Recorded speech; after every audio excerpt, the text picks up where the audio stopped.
नमस्कार बंधुरा आमी सुष्मिता चले एलाम तुम्हारे सामने आज के आबार एक नतून भिडियो निये। देखो सुंदर एक सकाले एकदम आमरा भोरबेला उठे चले जाच्छिलाम बहु दूर। ता कोथाय जाচ্ছি जानते हले स्किप ना करे पुरो भिडियोटा तोमरा देखते हबे। और यदि आमार भिडियोटा भालो लागे तोमरा एक लाइक कमेंट शेयर करे दिओ। और जारा आमार चैनलटा यूट्यूब थेके देखछो तारा प्लिज बंधुरा सबस्क्राइब करे दिओ, सापोर्ट करो, भालोबासा दिओ, प्रचुर प्रचुर शेयर करे दिओ। और फेसबुक पेज थेके देखे थाकले फेसबुक पेजटा फलो करे दिओ बंधुरा। और এই দেখো এখানে দেখেছো আমরা যখন ট্রেনে করে যাচ্ছিলাম কোথায় তোমাদের সাথে বলি, তারাপীঠ যাচ্ছিলাম। তারাপীঠ থেকে একটু দূর জায়গায় ছিল। প্রথমে আমরা চলে গেছিলাম তারাপীঠ। আর যাওয়ার সময় দেখো এখানে দেখো এই বাউলটা খুব সুন্দর গান গাইছিল। শুধু একজন না, অনেকেই উঠে কিন্তু অনেক বাউল এরকম গান করছিল। আর এই গানটা ভীষণ ভালো লাগছিল, সবাই সেই মন দিয়ে শুনছিল। তা উনি যখন একটা গান শেষ করছিলেন ওনাকে আর একটা গান করতে বলেছিল সবাই, তাই জন্য আবার একটা গান করছিল। তা যাই হোক তারপর আমরা চলে এসেছিলাম এখানে এই যে তারাপীঠ স্টেশন থেকে নেমে তারপর আমরা হোটেলে গেছিলাম। হোটেলে গিয়ে আমরা খাওয়া টান করে তারপর আমরা চলে এসেছিলাম মায়ের দর্শনে। দেখো একদম মায়ের দর্শনে এসে আর সত্যি কথা মাকে এত ভালোভাবে যে আমি দেখতে পাবো, আমি ফার্স্ট টাইম এসেছি আর এসে মাকে যে এত ভালোভাবে আমি দেখতে পাবো আমি সত্যিই ভাবতে পারিনি। আর এত ভালো লেগেছে। আর আমার ছেলে সবারই খুব ভালো লেগেছে, হাজব্যান্ডে। তা আমি আবার আসবো মায়ের কাছে, এই কথাই বলে এসেছি মাকে, হ্যাঁ তোমার কাছে আবার আসতে পারি। আর দেখো মাকে কিন্তু সত্যি কথা এত ভালোভাবে দেখেছি না, কী বলবো তোমাদের। দেখো হয়তো আমরা লাইন দিয়ে ভেতরে যেতে পারিনি, কিন্তু দূর থেকে মাকে এখান থেকে খুব সুন্দরভাবে দর্শন করেছি। এমনকি মায়ের ভোগ প্রসাদও আমরা কিন্তু পেয়েছি। এগুলো মায়ের ইচ্ছা ছাড়া কিন্তু কখনোই হয় না। আর সত্যি মা চেয়েছে মায়ের ইচ্ছার জন্য তোমাদের সাথেও একটু মাকে দর্শন করিয়ে দিলাম সকালে কিন্তু আজকে ভিডিওটা দেখো। আমরাও যখন দর্শন করি তোমাদের সাথে সব রকম যখন ভিডিও শেয়ার করি, মায়ের দর্শন তোমাদের সাথে শেয়ার করবো না, এটা কখনো হতে পারে। তাই মাকেও তোমাদের সাথে একটু শেয়ার করে দিলাম। আর দেখো আমরা কিন্তু যেই হোটেলটা ছিলাম এই তারাপীঠে, সেটা ছিল দ্বারকা নদীর একদম গায়ে। দেখো এই দ্বারকা নদীর জলটা এত ভালো লাগছে না। আর আমাদের যেই জন্য রুমটা ভীষণ ঠান্ডা ছিল আর আমরা ব্যালকনিতে দাঁড়িয়ে এই দ্বারকা নদীর জলটা দেখছিলাম, কি ভালো লাগছে। আমার ছেলে তো ভীষণ পছন্দ হয়েছে, ও বলেছে মা ও হোটেল থেকে কোথাও জুটতে চাচ্ছে না, ও শুধু এইখানটা দাঁড়িয়ে ও শুধু এই জলটাই দেখবে। এত ভালো লেগেছে দ্বারকা নদীর জলটা, যেহেতু কি সুন্দর বয়ে যাচ্ছে এঁকে বেঁকে। তা আমাদের সবার খুব ভালো লেগেছে। এই দেখো আমরা যে হোটেলটা ছিলাম তার বাইরে এসে এই ব্রিজের ওপর থেকে আমি দেখো তোমাদের সাথে একটু শেয়ার করলাম। এখানে দেখো মাছ ধরছে। তাই দেখো আমরা ছিলাম সেই ওই দিকের ওই বিল্ডিংটায় দূরে, ওইখান থেকে ওই গায়ে। তা দেখো এই তারপর আমরা এখানে পুজো দিয়ে পরের দিনকেই আমরা ভোরবেলা একটু কিছু আমরা টিফিন করে চলে যাচ্ছিলাম আবার আমরা অন্য জায়গায়। সেটা হচ্ছে আমরা গেছিলাম প্রান্তিক থেকে আমরা ওখান থেকেই আমরা পুরো বোলপুরটাকে ঘুরবো, তাই জন্য ট্রেনে উঠেছি। আর ট্রেনেটাও ভীষণ ফাঁকা ছিল আর বাইরের প্রকৃতিটা এত ভালো লাগছিল না, মানে ওই দিকের প্রকৃতিটা পুরো সবুজে এত সুন্দর লাগছে। তারপর আমরা ওখানে হোটেলে পৌঁছানোর পর স্নান টান করে আবার বেরিয়ে পড়েছিলাম। দেখো এখানে একটা হোটেলে এখানে খাবার অর্ডার দেওয়া ছিল, সেই সমস্ত নিরামিষ, যেহেতু আমার মা বাবা নিরামিষ খায় তাই নিরামিষ থালি অর্ডার দিয়েছিলাম। তা ভীষণ ভালো থালি ছিল, পোস্ত, বেগুন ভাজা, অনেক রকম আইটেম ছিল, তোমাদের সাথে শেয়ার করলাম। আর তোমাদের সাথে দেখো এইটা আসছিলাম কোথায় জানো, রবীন্দ্রনাথের বাড়িতে। এই দেখো এইখানটায় দেখছো এই যে পাতাটা, আমি না প্রথমে অনেকক্ষণ ধরে পাতাটা দেখাচ্ছে পূজার চেষ্টা করছিলাম যে ব্যাপারটা কি। দেখলাম না একটা গাছে দুরকম পাতা, প্রথমটা তো কোচকানো, তারপরেরটা দেখছি বড় বড় পাতা। তোমাদের সাথে এটা একটু শেয়ার করলাম গাছটা। আর এই দেখো দেখেছো বিশ্বভারতীর এই রবীন্দ্রনাথ ঠাকুরের পুরো এই জায়গাটা, মিউজিয়ামটা একটু গেছিলাম, ভীষণ ভালো। ভেতরে যেহেতু ভিডিও করতে দেয় না তাই ভিডিওটা তোমাদের সাথে শেয়ার করতে পারলাম না, কিন্তু বাইরের দৃশ্যটা তোমাদের সাথে শেয়ার করলাম। ভীষণ সুন্দর সত্যি কথা, মানে এইসব মানে এখানে এই জন্যে মানে আমরা প্রত্যেকটা জিনিস দেখেছিলাম। যেই তাল গাছটা দেখে রবীন্দ্রনাথ ঠাকুর তাল গাছ কবিতা লিখেছিল সেই গাছটাও কিন্তু আমরা দেখেছি। তারপরে আরও অনেক কিছু মানে অনেক যে কোপাই নদীর যে নদী, মানে ভীষণ অনেক যে কটা জিনিস দেখে উনি এত সুন্দর প্রকৃতি এত সুন্দর দৃশ্য, উনি প্রত্যেকটা দৃশ্য দেখেই যে এক একটা কবিতা বানিয়েছিল, তার প্রত্যেকটা জিনিসই কিন্তু আমরা খুঁটিয়ে দেখে এসেছি। আর এই দেখো এত সুন্দর, এখানটাতে ভীষণ ভালো লেগেছে। তারপর আমরা চলে এসেছিলাম এইখানে এই মন্দিরটা, এটা হচ্ছে কঙ্কাই কালী মন্দির। তাই কঙ্কাই কালী মন্দিরে চলে এসেছিলাম। দেখো আমরা প্রথমে ভেতরে ঢুকে মায়ের পায়ে হাত দিয়ে আমরা নমস্কার করে এসেছিলাম, তারপর চলে এসেছিলাম। তারপর দেখো এখানে ভীষণ বড় জায়গা, এইখানটাও আমার ভীষণ মন্দিরটা ভালো লেগেছে, তাই বলছিলাম যে এইসব জায়গায় আমি আবার আসবো। এত প্রচণ্ড ফাঁকা, আর আজকে ফাঁকা কেন জানো, কালকে তো ভিড় হবেই। আমরা চলে এসেছিলাম আগের দিন শুক্রবার, তাই মোটামুটি দুপুরবেলা আমরা এই ঠিক দুপুরবেলার দিকে এসেছিলাম বলে দুপুর আর 3টে 3:30 তার জন্য ফাঁকাই ছিল। এরপরে বললো সন্ধ্যেবেলা হলে আরতি হবে, তারপর তখন আরও লোক, আর সত্যি সত্যি তখন আস্তে আস্তে অনেক ভিড় হচ্ছিল। আর এই দেখো এটা হচ্ছে কোপাই নদী। দেখো তোমাদের সাথেও একটু শেয়ার করলাম, আমি দেখছি আর তোমাদের সাথে একটু শেয়ার করবো না, তোমরাও আমি যা কিছু মানে সমস্ত কিছু তোমাদের সাথে শেয়ার করতে চাই, তোমরাও দেখো আমার সাথে সাথে যাতে।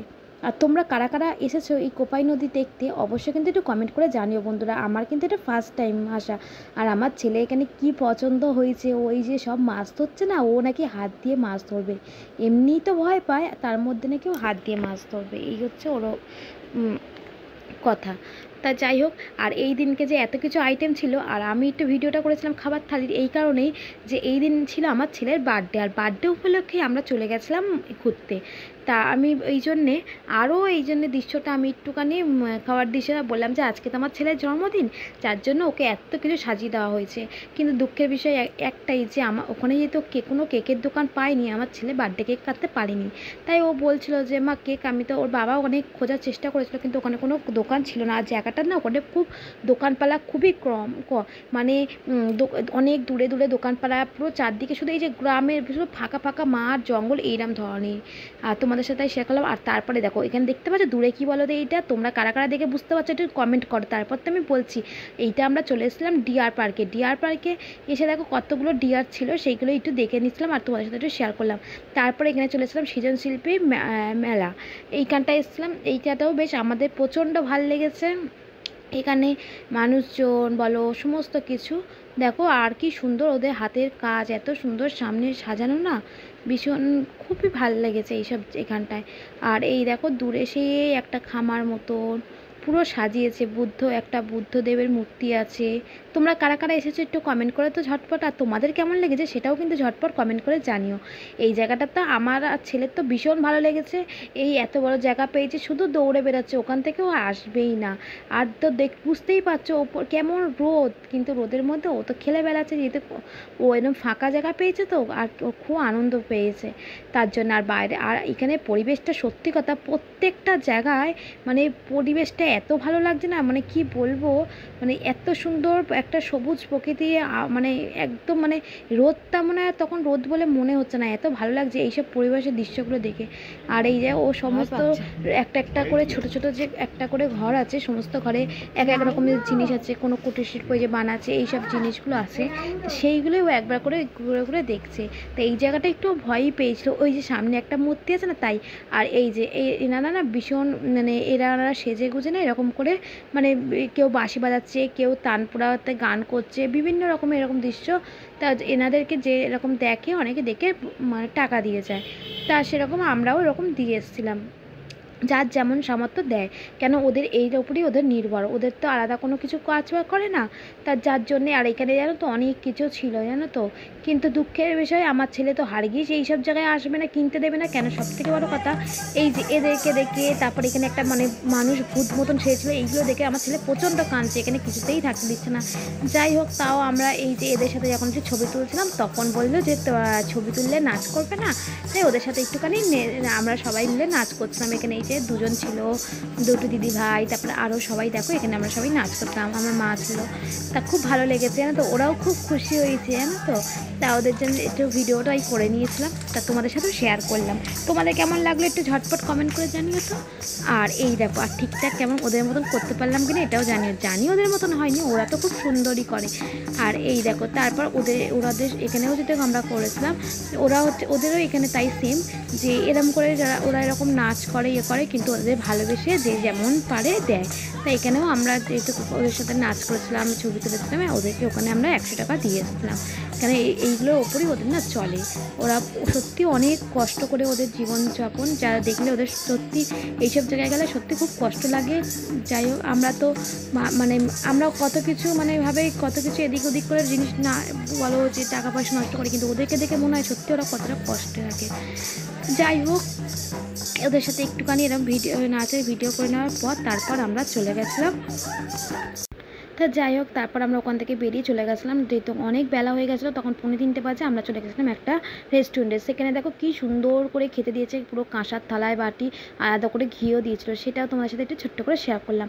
তারপর আমরা চলে এসেছিলাম যেটা হচ্ছে আসল সোনাঝুরি হাটে। দেখো ওখান থেকে তো সেরকম কিছু কিনিনি, আর আমার ছেলেও জ্বালাচ্ছিলো, একটা ভূতের মানে সেজেছিলো ভয়তে। তারপর চলে এসেছিলাম এখানে আসার পর যা হয়েছিল, বিশাল বড় এইটা মাঠ, মানে বিশাল বড় মাঠে এই মার্কেটটা বসে। আর এখানে গিয়ে জানো তো, আমার ছেলে, আমার হাজব্যান্ড, আমরা সবাই হারিয়ে গেছিলাম যে যার মতন। তা শেষে কী হয়েছে, হারিয়ে যাওয়ার পরে আর ফোনও ওখানে একদমই নেটওয়ার্ক ছিল না, আর ফোন আমাদের হাতে দুজনের মার কাছে, আমার কাছে কারোর হাতেই ছিল না, ফোনগুলো ছিল ওদের হাতে। তারপরে যোগাযোগ করতে না পারায় তারপর আর কী করলাম, কিছু না কিনেই চলে যেতে হয়েছিল আমাদের হোটেলে। তা ভিডিওটা এখানেই শেষ করছি, দেখা হবে নেক্সট ভিডিওতে। সবাই খুব ভালো থাকবেন, সুস্থ থাকবেন। আজকের মতো টাটা। আর তোমরা কারা কারা সোনাঝুরি হাটে এসেছো, কারা কারা তোমাদের কেমন লেগেছে অবশ্যই কমেন্ট করে জানিও বন্ধুরা। আমি কিন্তু বেশি ঘুরতে পারিনি, নেক্সট টাইম তা এত কিছু দেখেও না কিছু কিনতে পারলাম না, কারণ সব যখন হারিয়ে গেছিলাম তখন খুবই ভয় লাগছিলো। তারপর আমরা মার্কেট থেকে বেরিয়ে গেছিলাম, তারপর রাস্তা টোটো উঠতেই টোটো পেয়ে চলে এসেছিলাম হোটেলে। তো ভিডিওটা এখানে শেষ করছি, দেখাবে নেক্সট ভিডিওতে। সবাই খুব ভালো থাকবেন, সুস্থ থাকবেন। আজকে